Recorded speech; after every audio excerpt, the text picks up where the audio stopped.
Hi, this is Dan Buller, retired electronics engineer, sitting out here in the front deck of my houseboat again. The seagulls are making a lot of racket.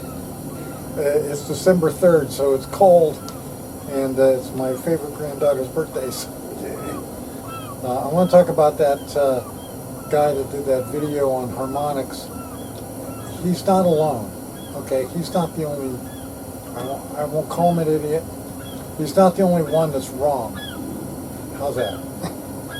They're all wrong. Everybody's wrong. All you have to do is go looking for information on the humps, and nobody knows where the humps came from.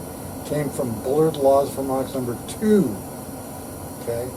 And that's the Bullard harmonic solution. This guy, I talked to him on YouTube a little bit. He said he would he watched some of my videos, and he wanted to talk about my rules. They're not rules. You know, we don't talk about Newton's rules of motion. We don't talk about Einstein's rule of relativity. We talk about the laws of these things. They're laws. They cannot be broken. I didn't come up with a rule. I mean, God, or the God of harmonics, or whatever you want to call it, he's the guy who figured this shit out. It wasn't me. So, these are laws of physics. Laws of physics. You're not going to get around them by calling them rules. You know, a rule is like the dickheads that wrote the book on audio precision. They talked about even harmonics are caused by asymmetry and odd harmonics are caused by symmetry. Bull fucking shit. That's just ridiculous. So they're not rules of anything. They're laws of harmonics.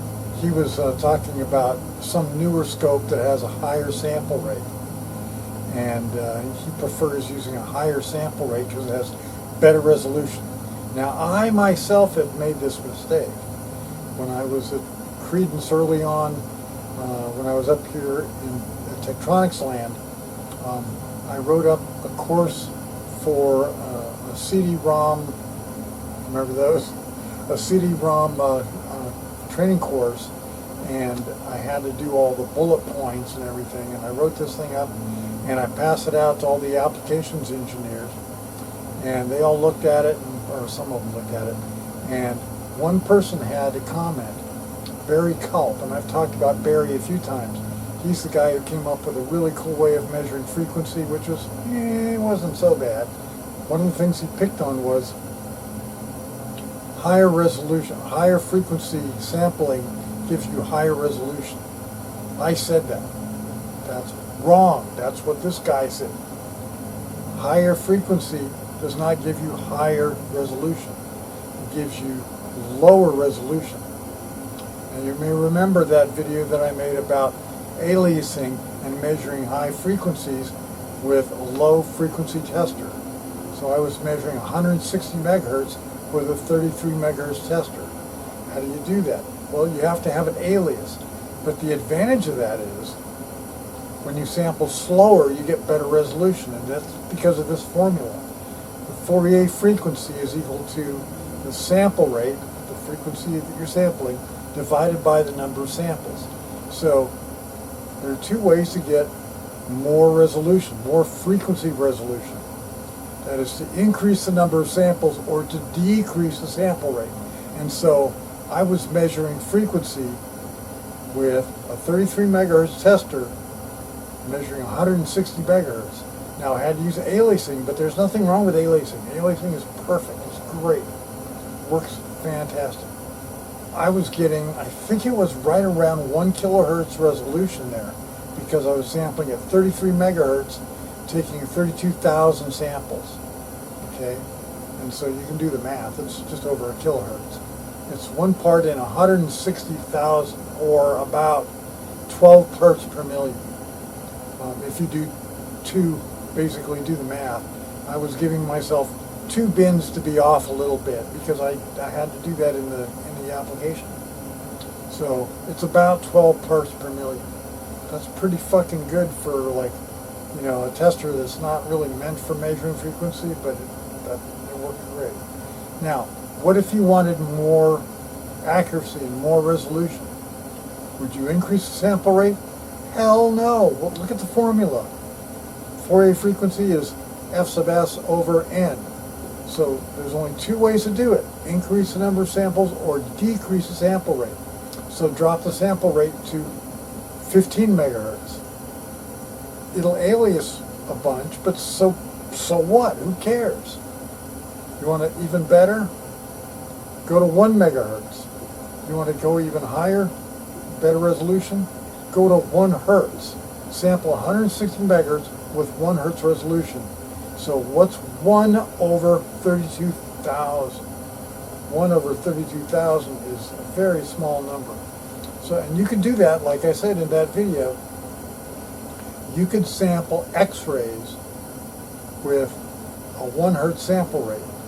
So it depends on how many samples you take, but let's say you take 10,000 samples or 20,000 samples. Think about what you're going to get there. 1 hertz divided by, let's say, 32,000. 1 hertz divided by 32,000. You would be getting X-rays with whatever the number is. It's tiny, it's hugely accurate.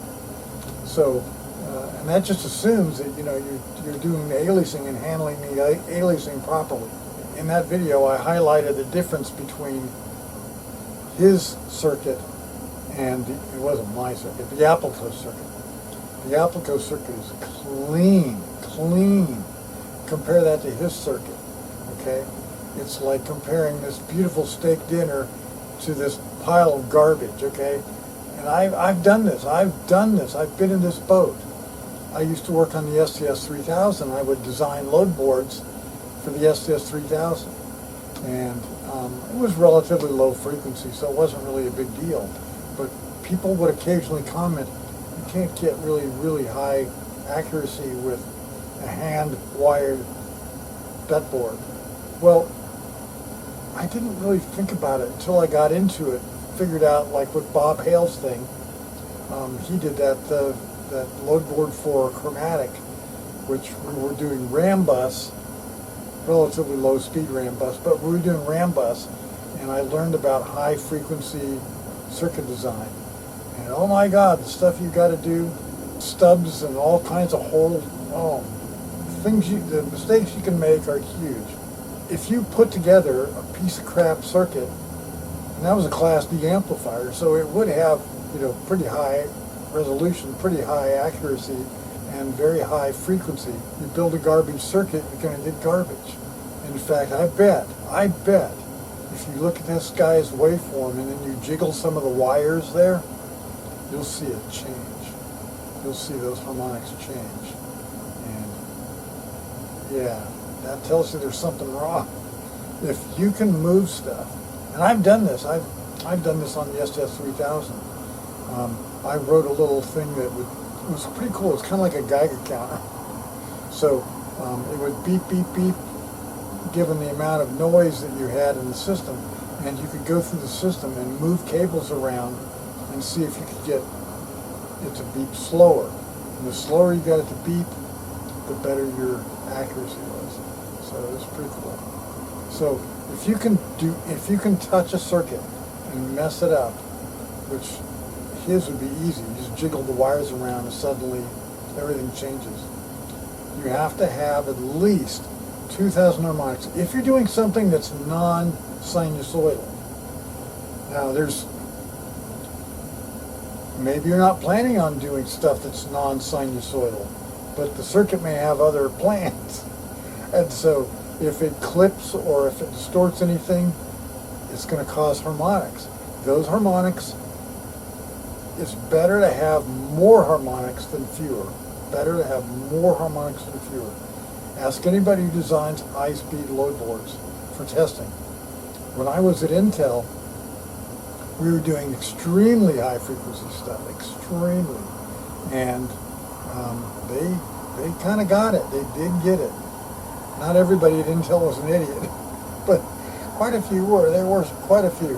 One thing I want to tell you about Intel, they had me do some crazy things there. One reason I went to work for Schlumberger, so I could be a contractor at Intel, was that they didn't do C. They had a graphical user interface, a GUI, so you could design a test program, and do it all in graphical format. Well, the Intel people knew how to do that, but they sometimes needed you to go in and do other things. And so I had to go back into friggin' C. I hate C. I had to go into C, especially for one case. Intel had a rule: never, ever mask, that is, ignore any channel in any test program. So the Pentiums and Pentium 2s and Pentium 3s, and they just have a rule: you cannot mask a pin. And they came to me and said, we need to mask a pin, but our policy says we can't mask pins. So we want you to go in and do it make it look impossible. Nobody can find it. We're going to mask this pin, and we want you to find a way to mask it where no one can find it. And so what I did was I had to go in and write C, a little user function, way down at the lowest level. I mean, I had to go in and write the register for that pin to ignore failures. And so it doesn't matter what policy they have. People are going to break the rules. People are going to break the rules. And they didn't do it. They asked me to do it. I didn't work for Intel. I worked for Schlumberger, so they could do that, get away with it. So anyway, it's high speed, but low sample rate. Slower sample rate is better because you get more frequency resolution. Also, if you're not windowing, if you're not using a window because you're doing coherent sampling, that's the way to go. These scopes, these spectrum analyzers, they're garbage. I mean, they are garbage. You should sue a spectrum analyzer maker. Let me tell you a story about a spectrum analyzer that really fucked me up. When I was doing work for Maxim, while I was working at Nextest, it was just before I left Nextest, I had already put in my notice, and I was trying to finish up some stuff, and they asked me to look at this one test program this guy was doing. He was measuring a device with a spectrum analyzer, and the average was about 49 dB, minus 49 dB or something. So I was trying to do it with the tester, with the Nextest tester, and I kept getting like minus 77 dB or minus 80 dB or minus 73 dB, and it was totally wrong. And I noticed that on their results, they kept routinely getting minus 49 dB for this one measurement. Minus 49 dB, minus 48 dB, minus 49.7 dB. But they never got lower than 50 dB. What's interesting was I am certain, I am positive that my tester was giving me the right result. But they were using a spectrum analyzer. And they just assumed the spectrum analyzer was correct and giving accurate results. So I had to leave Nextest to go to work for Maxim. So I left this poor bastard from Maxim down in Sunnyvale with a test program that I could not get to work to give them 49 dB because the tester wouldn't lie to me. But their spectrum analyzer, I'm certain their spectrum analyzer was lying to me. But they didn't know any better. I mean, they didn't have another option for looking at frequencies like that. So I hate spectrum analyzers. I hate spectrum analyzers. Network analyzers are good in my book. The Applicos, the Audio Precision, LTX, Credence, Nextest, all of them, they're great because they do coherent sampling. But if you don't do coherent sampling, you don't fucking know what you're talking about. You're a fucking idiot. And I'm sorry, that includes the guy who made that video, you know. So, anyway, it's a beautiful day, sun's shining, I got my heater going, so I'm going to wrap it up. So this is Dan Bullard from the river.